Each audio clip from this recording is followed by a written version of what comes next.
Hey, what's going on? I'm going to be uploading this video as a course reference for the upcoming Hub City Halloween Open.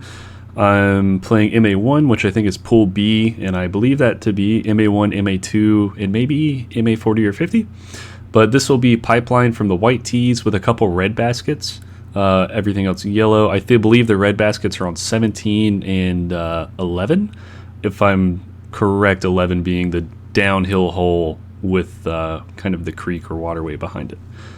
So here we are, pipeline hole 1. This is my first time out. I played Tiger River earlier in the day, and this is my first time out at pipeline. So I've checked out coverage from a couple rounds uploaded for previous Hub City Halloween Opens by Ace Run Productions, which is great coverage if you want to go check that out. Very useful. Get to see some folks like Ricky Wysocki, Chris Dickerson, Corey Ellis, Michael Johansson, Evan Scott, those kind of folks play these courses and see what they're doing. So, but all right, starting off hole 1. Let me pull up on another screen my notes so I can say some things about the distances and that sort of thing. Hole 1, par 3, it's 310 feet. You're basically going to try to hit this gap here in baskets right here, and this is on the side of a hill, so you want to hit this gap and kind of fade a little bit. I wouldn't go with too stable a disc because you're gonna kind of go down the hill if you do that. I think you want to go a little bit straighter. I think if you go watch coverage, I've seen, I think Ricky throw like a forehand pig. Most other folks throwing a putter or mid-range. I'm going with a Z Meteor here on some hyzer because I'm really kind of trying to play it more straight at it.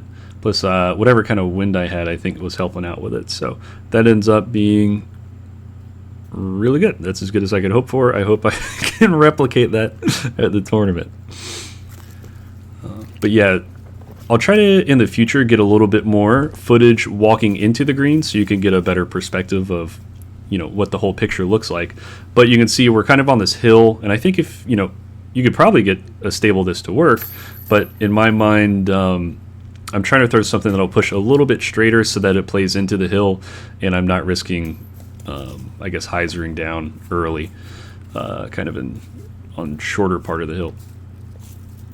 But I'm happy with how that worked out. So there we go. That's hole 1. Hole 2, if there was a must-get birdie hole in the state, this is in the contention for it, given its contrast to the rest of the course. So I think you can just throw a putter, even a mid-range straight at it. That one just needed a bit more height. That's an envy. So I think that's going to be my play come tournament. Just give it a little bit more height so it carries in there. This is a reactor, kind of like a buzz. Just going to play that and swing it out wide and let it come back in. And that also works out nice. I think these first maybe 4 holes you really want to pick up your birdies on. I think they're going to be important birdies to carry your score for the rest of the round.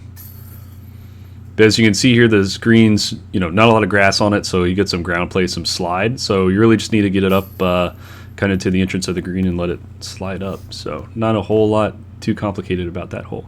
This is an awesome hole. Hole 3, I think. Oh, and by the way, previous hole, I believe, is around 250 feet for reference.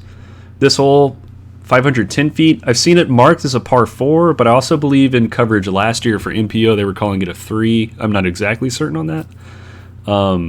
If I check the tee sheet, I believe it says 4 currently for the pool I'm playing in. So we'll call it a 4.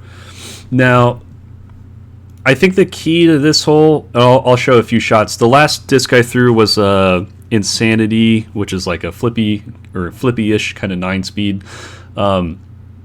I find you'll get in trouble here if you throw it too high, because then you're gonna risk fading out into the woods on the right.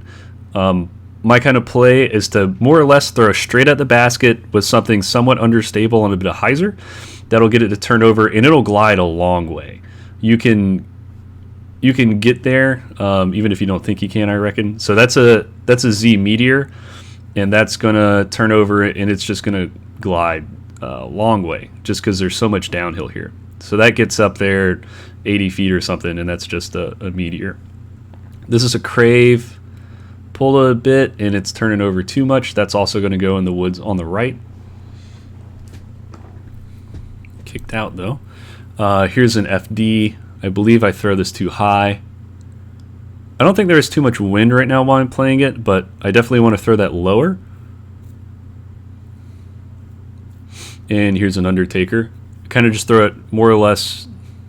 It's a little higher than I thought I did, but on a little bit of hyzer, turned over and hooks up at the end, and that actually gets up, I think, in circle 1. So, but this was a really cool hole to get to throw. In the Carolinas, I don't find I'm often throwing big downhill shots, so it's very cool to get to do that.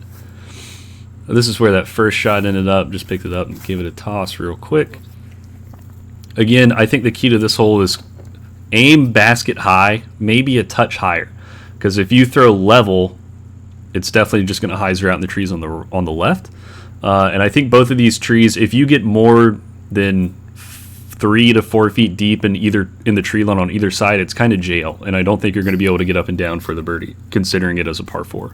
So I'd say throw it low just to keep it in play, and then if you pick up a 3 on the hole, I think you're going to gain half a stroke, if I had to guess, on the field.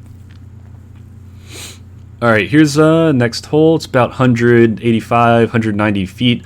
Basket straight ahead. I think when I had watched coverage of this tournament in years past, the basket was like right here in this group of trees, but it seems like they've tucked it back behind these. So I'm not necessarily trying to, these trees, it's kind of hard to say, oh, I'm going to hit this gap, or I'm going to throw a putter right here and slide it up right here to the left of the basket. I think if I was trying to do something specific, that might be what I go for. But in general, I'm just trying to hit this gap and end up with a putt, whether it be close to the basket or edge of circle 1. So that one, I pull it a bit right, but I get lucky enough to sneak through up there into the circle.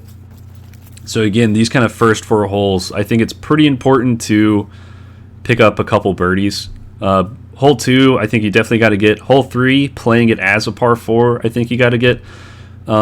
This hole, I feel like with this basket hidden behind these trees, it's going to play a little more difficult than just a stock 180-foot putter hole. And I think hole 1 is also a little bit more difficult to pick up, but can still be got. Okay, here we are, hole 5, 325 feet. So what we're doing here is we're going to do a right turn. It's not a sharp right turn, it's a kind of a fade and a slight push straight at the end. But if you can go backhand turnover that gets flat at the end, or I think you could go a flip up forehand. So I'm going to try to throw this Vision Insanity again, kind of throw it flat, maybe just a touch of hyzer, and have it turn. And I think again this is about a 325-foot hole. So I let that out a little early, catch a tree on the left and kick left. The trees I noticed off this fairway on the left are sparse, but it's still just can be difficult to get up and down, I imagine. So there's a flip up forehand that ends up on the green.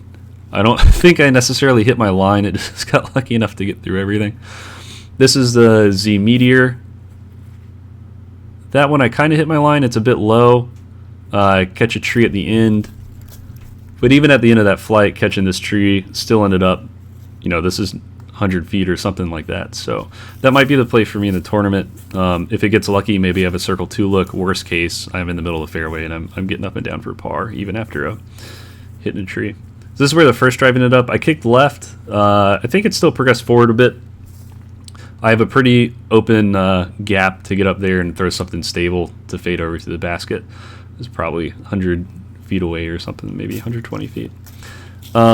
This is where the forehand ended up. So it felt a bit lucky. So I think I'm gonna go to the backhand, but that forehand seems to definitely be a real play. If you're a forehand righty preferred thrower, it seems like a good idea. I would say it probably needs to be something that flips up and pushes straight, as opposed to something stable that'll finish hard right. However, this is a hole that I think, green in regulation circle 2 on this hole on that previous hole 5 would be a great stat to have. Or you're probably picking one up on the field if you even get green in regulation circle 2 in that stat category. Hole 6, we're going to go through this gap down a hill, and it's going to be on the right. You kind of got to get down there, I guess, 260, 270 feet before you start going right. And the basket's on a hill that slopes down to the left. So I think just because of how late you need the disc to go right and this gap, I don't really think a righty backhand gets over there. Like if you figured out a way to throw a roller, maybe, but even then it probably doesn't track up the hill. So to me it seems like almost kind of a mandatory righty forehand shot. If you throw the backhand, I would just try to play something straight that goes down the hill and end up with a kind of circle 2-ish putt up the hill to the basket. I think that's a fine play. But if you want to get something that tracks to the basket at the end of the flight, I really think the forehand's required on this hole. Or I suppose if you're an overhand thrower, you could try a thumber. So I'm trying to go a little less. I'm not quite going overstable. I'm kind of going neutral to stable on these attempts. And I think next time I'm back, I'm going to try a bit more stable on a kind of a flex line, just so I can really focus on just kind of piping it through the gap. So here's a look. This is walking down the hole from the tee. Those two trees in the middle, you know, you just need to get through those. Glide. You got to glide down the hill a bit. So if you're going to go an overstable disc, you need to put a little bit of a flex line on it, because you need to push down there before you track right. The basket is kind of up the hill on the right down there. Starting to see the basket over there on the right. So I think you could get a backhand, probably, down the hill from it 40 feet, but I think a forehand's probably the only way to really finish to the basket, if I had to guess. I don't think I threw a single good drive on this one, so I'm definitely gotta do a little bit of field work on the forehand, specifically just I think gearing up for this hole. But yeah, that approach shot was a shank and ended up down here. I think you could get a backhand off the tee to get that kind of look for a birdie if you wanted that. What hole are we on now? Hole 7. Got this at about 360 feet. What you got to do is you're gonna turn this corner, and as soon as you kind of get here, it kind of continues in a path straight off to the left. So it's either a forehand on a flex that gets flat and glides down this way, or it's a flip up backhand that pushes. I think it's probably going to be pretty hard to actually get close to the basket on this hole. I imagine there's going to be a lot of 3s, not a lot of 2s, and some 4s.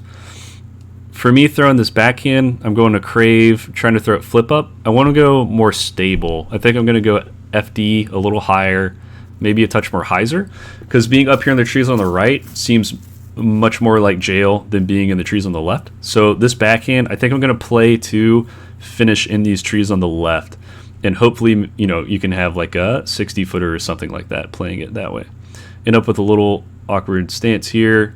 Don't quite get it up on top of the hill enough to avoid the roll away. So that's something to watch out for if you're having a forehand approach into this green. Either play it into the flat part of the ground below the basket, or make sure to get it up on the shelf enough to where you're not going to hit the hill and roll.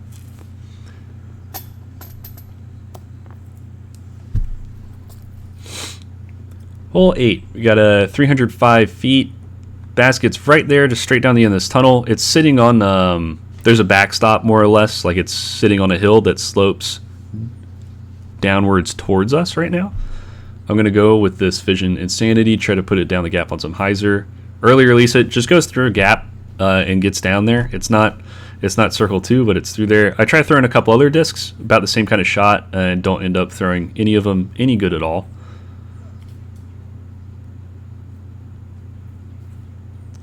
But I imagine you're just trying to throw, for me, what I'm trying to do is throw a hyzer about right here down this left side of the gap that turns and pushes straight to the basket.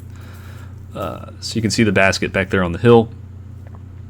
I think when I looked at scores from last year, there weren't a lot of bogeys on this hole, so it seems pretty scramblable.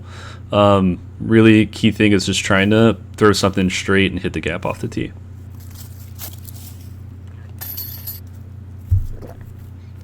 Okay, hole 7. We got about 355 feet. I think it plays a little bit downhill.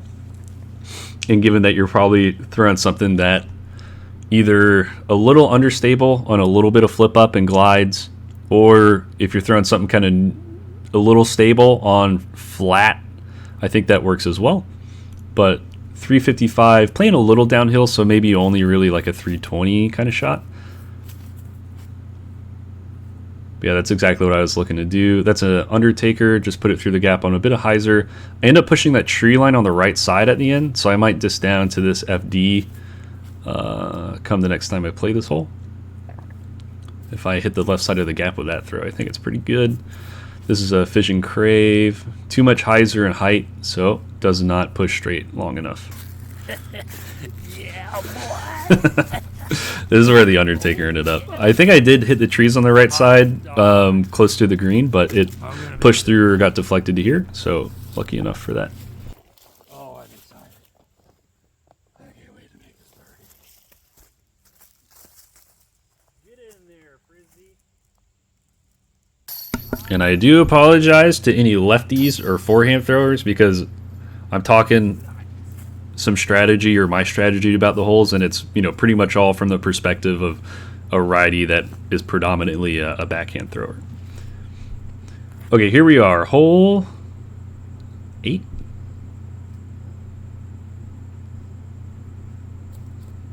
Yeah, hole 8, 305 feet. Hold on, what hole is this? Okay, my bad. Hole 10. Hole 10, 450 feet, par 4. So it is a eagleable par 4 if you're a pretty good player. I'm definitely not playing it for eagle. I'm just trying to throw a fairway driver like an Undertaker FD just down this gap. If you don't get through these trees, I miss the gap and I just get really lucky and it pushes through. If you don't get through this initial gap, you're going to have a real hard time getting up and down for the 3. So I would say just pick something you're comfortable throwing straight, you know, a fairway or hybrid kind of driver. So that's an FD, straight.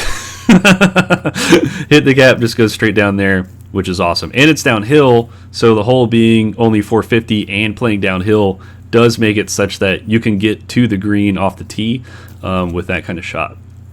So my first one kind of snuck through the right side and got up here.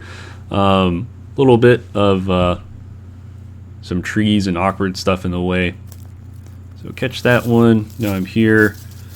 Trying to think if there's anything notable to say about the green other than what you see. It's kind of just some sparse trees scattered around. So I think it's a little bit of you know, hit and miss on getting lucky enough. This is where the FD ended up. So not quite basket high, but down here on the right, you can definitely end up with an eagle look on the hole. Okay, hole 11, 350 feet. We're playing to the red basket, I believe, which is going to be down here on the right. There is another basket position that's down here on the left. When I played, the basket on the right was the one that was red. So I believe we'll play to the basket down here on the right. If you see this big tree, like this one big tree, you can see the trunk of here. The basket is about 30 feet behind it relative to the tee, maybe a bit straighter. So if you could imagine trying to park this tree or just be a little deep of it, that's your objective. I'm going to go forehand here. I'm going to throw, I think this is a nuke. So I think ideally you could try to, you'd have to be really big to try to crash it, but I imagine some folks can do it. I'm going to go like really overstable and just try to come in here under this tree line and skip over to the basket. I imagine if you're throwing a backhand, that's perfectly fine. I would probably throw that meteor or maybe something a touch more stable on a flex line that's turning here and gets flat and tries to slide up to the basket. I like that thought a lot. And again, I believe it's 350 feet or so, but it does play downhill, so you don't need, you know, I think more like a 300-foot shot will work, I imagine.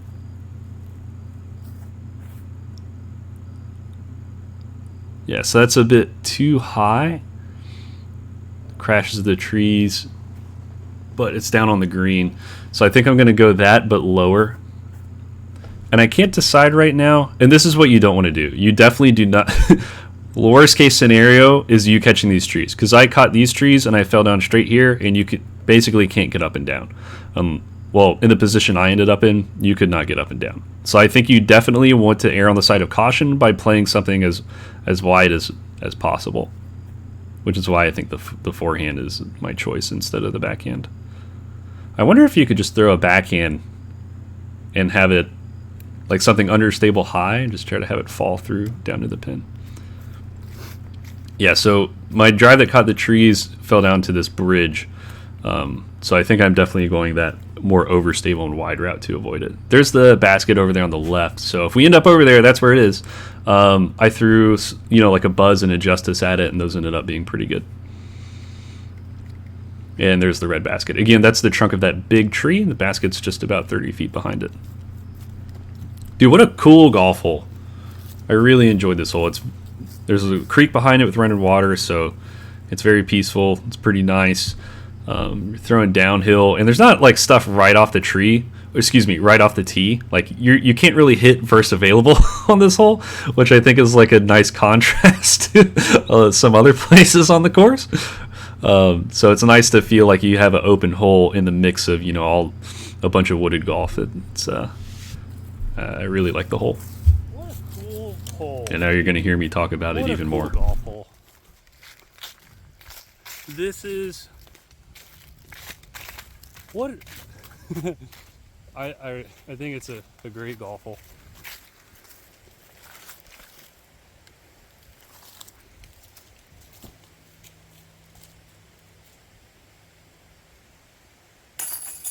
One thing I like about this course is that it feels difficult with how wooded and technical it is, but it's much more approachable for me than a place like W.R. Jackson. Like W.R. Jackson and some other courses that are of the higher difficulty are just, frankly, like, they're too long for me. But Pipeline is, excuse me. But out here, it feels like a great mix of difficulty for a kind of a B tier tournament. It's definitely like the holes aren't out of reach distance wise for just speaking from my perspective. Like, it's a gettable course. I can come out here and it's in the cards that I birdie a lot of the holes. But it's definitely technical and wood enough such that everyone's getting a challenge. Anyway, I just really like the course a lot, and I'm excited to get to play in a tournament. All right, here we go. Hole 12, we got 330 feet. You're trying to get through this gap, and the basket is down here on the left. So something not... I'm going to throw an FD, and I think that's what I'm going to throw in the tournament. I just need to throw it a little bit better than this. I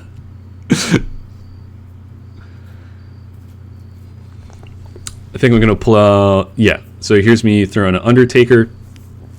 I hadn't been throwing this Undertaker a whole lot before I did this yesterday. And I'm loving the way it's flying. So I'm buying a couple more and hopefully gonna of different plastics and hopefully end up with one that's a touch more stable. That was a reactor, so that gets down there to like circle 2 maybe. So you can get there with the mid-range on this hole, but I think the FD is going to be about the right disc for me, so that's what I'm going to go with. Yeah, so this is where the reactor, kind of like a buzz, got to. And I threw it a bit low too. I think with the leaves on the ground, we might be, and it's not like there's a lot of long grass here, so you probably get some good ground play. So if you throw something a little low, you probably still get a good bit of slide and or skip at the end. That's where the Undertaker ended up.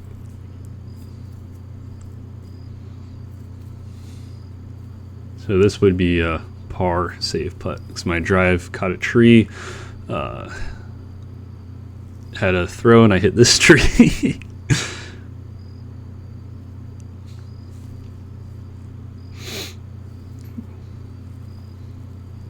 Let's see. Okay, hole 13. I think looking at stats from last year, I was surprised. I think this hole was not birdied as much as I expected. It's more difficult than it looks. So there's this inside gap. Let me see if I ever step out of frame. There's this inside gap which is nice and wide, and the basket, for reference, is like right about over here on the left. So you got to get through this and fade a good bit. The gap over here on the right is a bit more narrow. You can't really see it, but you know there's another trees this distance away, about right here. So this is a more narrow gap.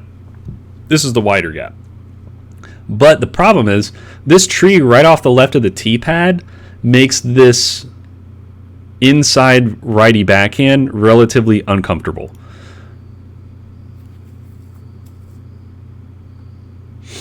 So I think this hole is more difficult than it looks. I'm sure if you're a local and you played a bunch, you probably have it figured out. But for someone that's seeing it for the first time, it's definitely a little deceptive. I think what I ended up liking the most is this is a meteor. I don't know if I'll go meteor or envy, but just to the inside on just a bunch of hyzer to try to get, you know, something straight or maybe a little understable to track left, while also trying to make it really skinny to get inside of this left tree and then through the gap. Yeah, so that ended up being my best throw. Well, every other throw hit a tree, obviously, so no doubt. My first throw that hit a tree ended up about right here, but I picked it up with so I had to go back and throw it for continuity of the video's sake. And the green does slope away pretty harshly once you get kind of mid-range circle 2. So definitely want to be careful with your drive and your approach to make sure you're not kind of piping it past the basket, or because it seems like it might be a little dangerous if you start going down that hill and you get more than 40 feet, 30 feet away from the basket. It does start sloping relatively aggressively. Okay, hole 14, 370 feet. Probably plays more like 250 if I had to guess, because it's just so downhill. Certainly, you just want to throw something that'll fly straight. Don't throw something too understable, because ideally you want to throw, I think on these downhill holes, you more or less want to throw the disc at the basket or just a little bit higher in terms of height. If you throw something up here, it's just going to hyzer out. Even if it's understable, then maybe it works out. But ideally, I think what you're going to want to do is throw something a little bit higher than basket height. And if you're throwing something understable, kind of that nose down or that low, it's going to tend to turn a bit more. So, but I also don't want to disc up and throw something too overstable. So it's kind of like a weird thing where I'm trying to go on these kind of downhill shots, somewhere in between neutral and stable. So this is a meteor. I think it's a little more understable than I want to end up throwing on the hole. But given hyzer and height, it's about right. Catch a tree down the middle, kick over to the left. That's an envy, just too high. Here's a reactor, so this is a bit more stable, and I'd be throwing it flat to try to get it to push straight the whole way, and it ends up working out. That's down there on the green. But if it didn't hit that tree, I mean, that was just so stable at the end that not a fan of it. That's a stable envy. Yank it a little bit, but I mean, it just goes down the hill. This is where the first shot ended up, that meteor that kind of hit a tree and kicked left. So lucky enough to just be right here and be able to pitch up to the basket. So I think just don't, I'm going to try not to overcomplicate the hole when I play it. I'm just going to take a straight flying mid-range, and I'm just going to throw it down the middle. So I'm going to probably put one more mid in my bag that's a little more stable than that meteor. I think I have like a fission hex that's going to fit the bill pretty well. So that's probably what I'm going to throw on this hole. This is where the reactor ended up.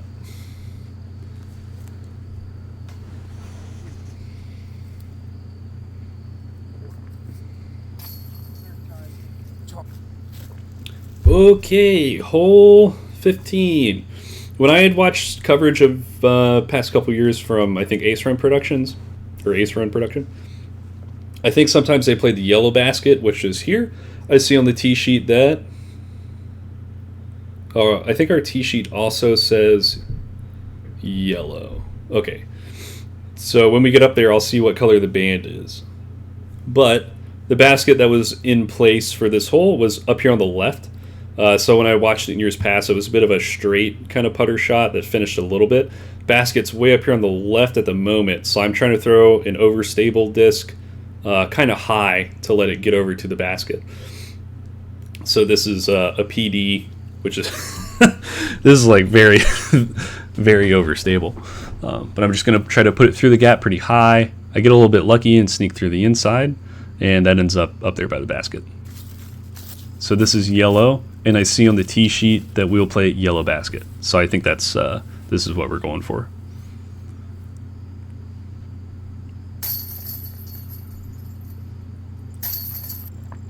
Okay, hole 16, we got a 530-foot par 4.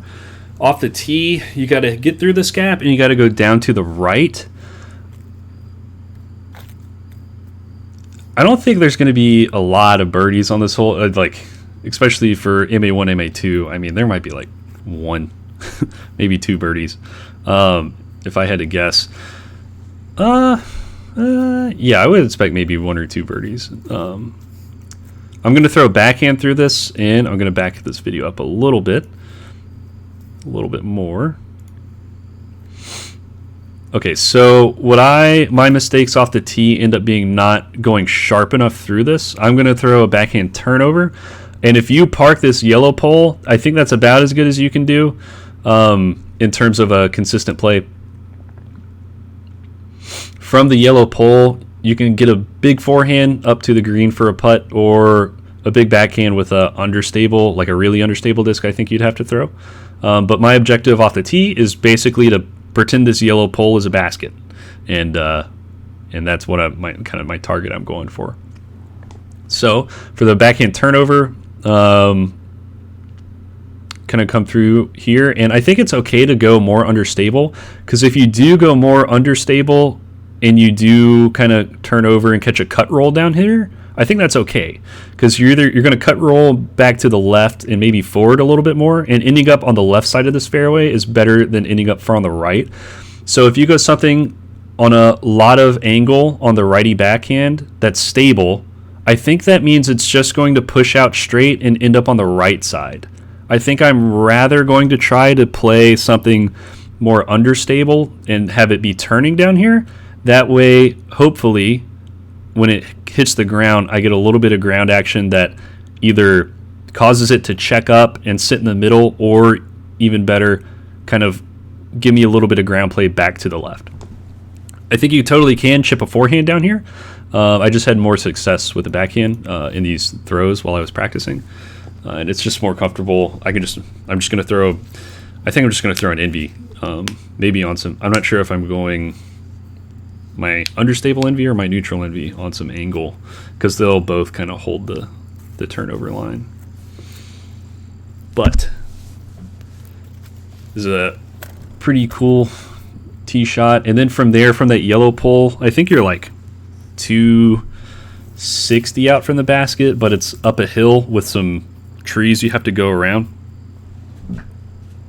so it's still a pretty demanding second shot even if you get to that yellow pole. I think this is a crave. So my initial thought was to throw something on angle that flexes out. That pushes the left side of the gap too much, and I hit a tree. So you got to throw something that goes inside more sharply than that. This is the Meteor. Even that ends up hitting a tree on the left side down there. And here's an Envy. So I'm trying to go more sharp than the last two were. That ends up being good. I'm by the yellow pole I wanted to be by. On the left side. Yeah, so this Meteor caught a tree on the left side, finished here. I don't see the crave yet, I don't think. Is the Envy out here? No, I see Envy. Oh, I see. And the crave caught one of these trees and kicked up here. Sorry for that editing, but And that left side, all it would have been was a pitch out to about here in the fairway. So I'm going to pause real quick again. So this is, I think, about where the NB was and where I'm trying to be. The basket is, I'm not sure if you can quite see it. It's up here in this kind of dirt area. So I imagine there's several plays you could go for. I didn't really try a low forehand through here that skips up, but I imagine that's a play with an overstable disc. I just go a big forehand hyzer. I'm not really expecting to park it, but at least get some kind of circle 2 putt is all I really want out of this. You could also go, if you go big backhand, I think you got to throw like something like real understable, because it's just got to go up here and turn and kind of sit on it. So maybe I like put a DX Leopard 3 in the bag just for that shot or something. Imagine, other things you could get to work, backhand roller maybe. I just think the safe thing to do is to just go the big forehand, play it up here, and try to get circle 2 putt.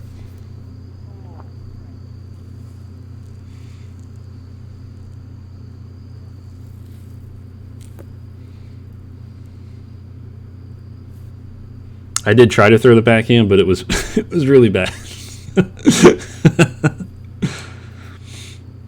Green slopes away on the other side, but I don't think it was too aggressive, so I wouldn't be too worried about it. Unless you're a very spinny, fast putter.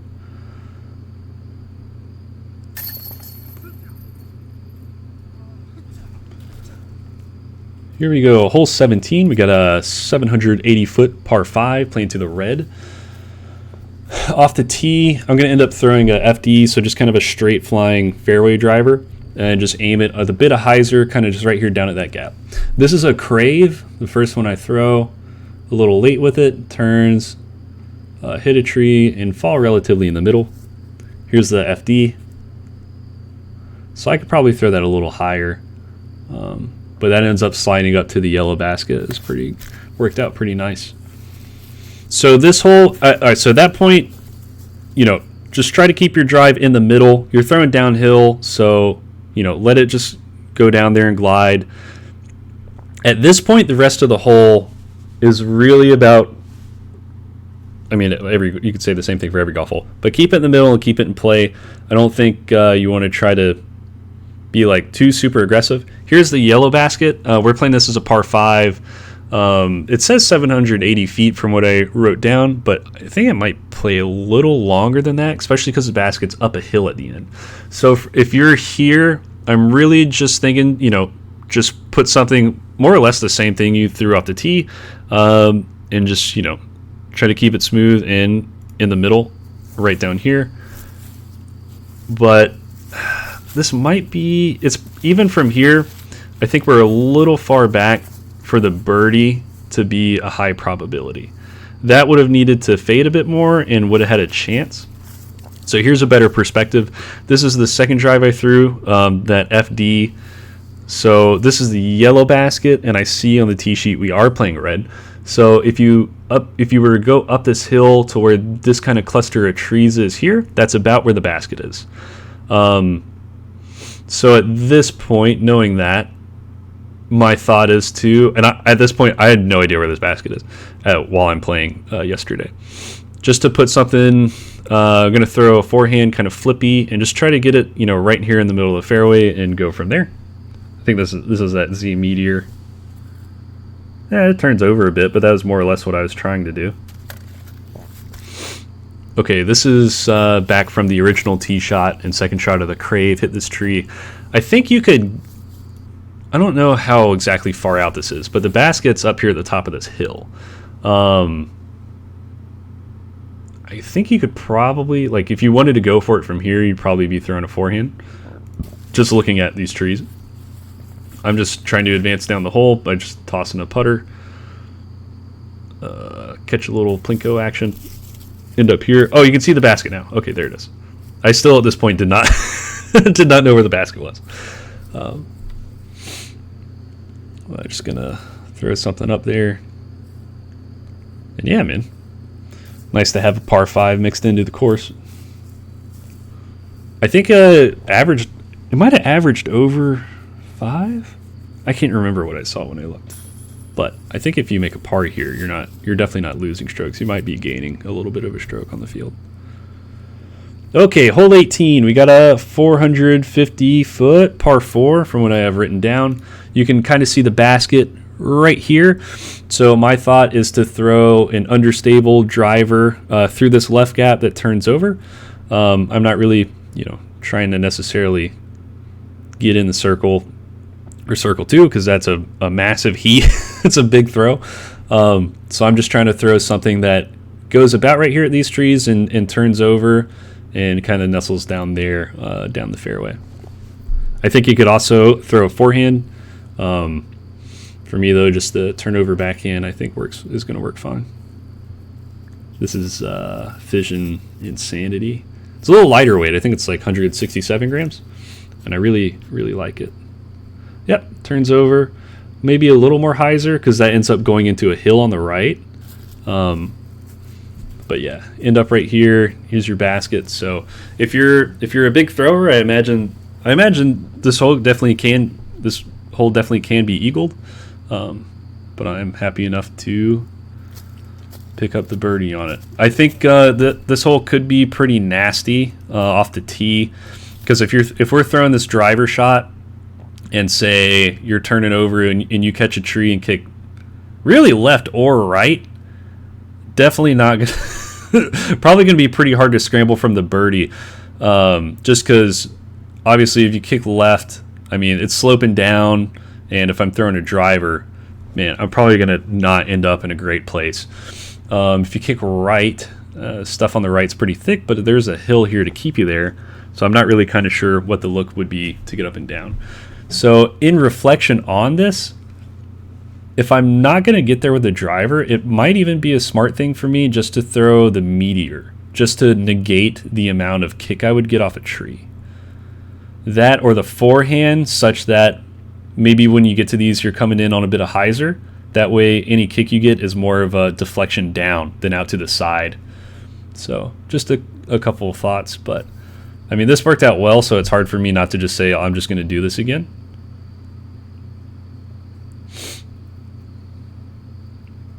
But anyway, those are just a few closing thoughts on the hole. But cool, man. Yeah, again, I think this is a great course. Very fun to play, challenging, but not, not too challenging. I think if I looked at ratings from last year in MA1, 5 under was 1,000 rated, even was about 963, and 5 over was 919 rated. So if you come out here and the course is giving you a hard time, definitely don't feel bad about it. It's certainly a challenging course, and if you're having a day with bad breaks and you're getting kicked out deep in the woods, that kind of stuff will happen. So, but cool. Hope you guys have a good day, and hope maybe this helped. It definitely helped me prepare for the tournament. Just wanted to share some footage and some thoughts I gained on the course. So I'm also going to upload. I played Tiger River earlier in the day yesterday, so I'll upload some footage from that.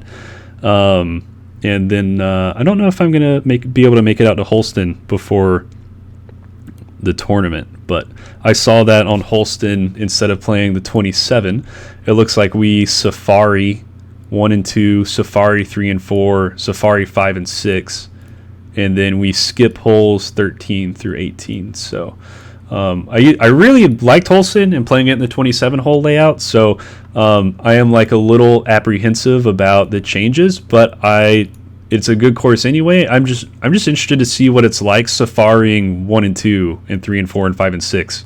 Like, that sounds kind of hard unless I know it sounds like they've probably done a lot of work, so I'm excited to see what's out there, but I'm really looking forward to it. But cool, man. Hope you guys have a good rest of your day, and peace out.